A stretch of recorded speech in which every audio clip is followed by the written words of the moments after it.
यहाँ logical operator implement करना है आपको। लॉजिकल ऑपरेटर इंप्लीमेंट करने के लिए हमने यहाँ दो वेरिएबल्स डिफाइन कर दिया, ए को 10 वैल्यू असाइन कर दी, बी को 5 वैल्यू असाइन कर दी। देन इफ ब्लॉक में फर्स्ट कंडीशन लिखनी है आपको A greater than B and B equal is equal to 5। Then यहाँ आपको स्टेटमेंट भी चेंज करना है। यहाँ दोनों ही कंडीशंस आपकी ट्रू हो रही है। एंड की रिक्वायरमेंट क्या है, ऑल कंडीशंस आपकी ट्रू होनी चाहिए। ए ग्रेटर देन बी और बी इक्वल टू 5, ये दो ही कंडीशन क्या हो रही है, यहाँ ट्रू हो रही है। तो उसके हिसाब से यहाँ स्टेटमेंट दे देंगे, यहाँ this is true condition for logical and then second if block में आपको और को इम्प्लीमेंट करना है, जो और लॉजिकल और ऑपरेटर है आपका उसको इम्प्लीमेंट करना है यहाँ।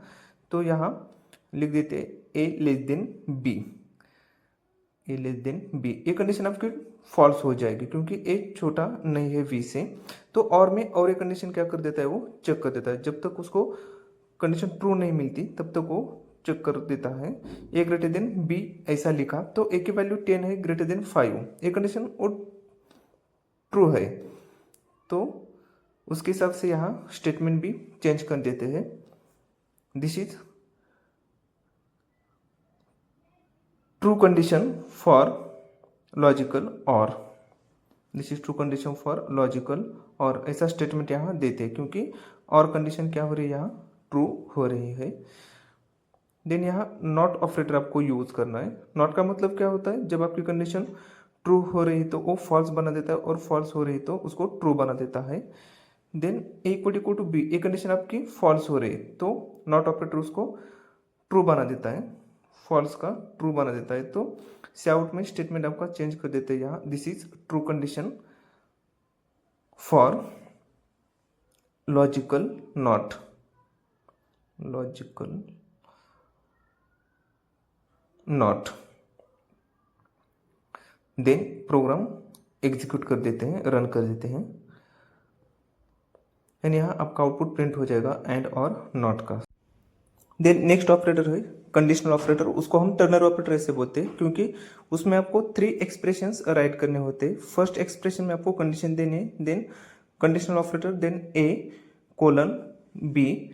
तो यहाँ एक कंडीशन आपकी ट्रू हो जाएगी ग्रेटर देन बी, तो ए की वैल्यू यहाँ असाइन हो जाएगी सी को, और कंडीशन फॉल्स हो जाएगी तो बी की वैल्यू सी को असाइन हो जाएगी। तो यहाँ कंडीशन आपकी ट्रू हो रही है तो ए की वैल्यू सी को असाइन हो जाएगी। तो सी आउट में result is equal to, then C की वैल्यू हमने यहाँ प्रिंट कर दी, स्लैश एन नहीं लिखते क्योंकि ये की स्टेटमेंट है। Then result is equal to 10, ये आपका आउटपुट यहाँ डिस्प्ले हो जाएगा।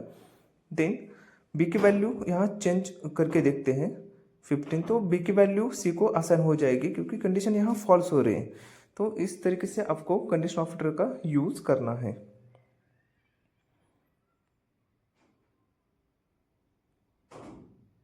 देन यहाँ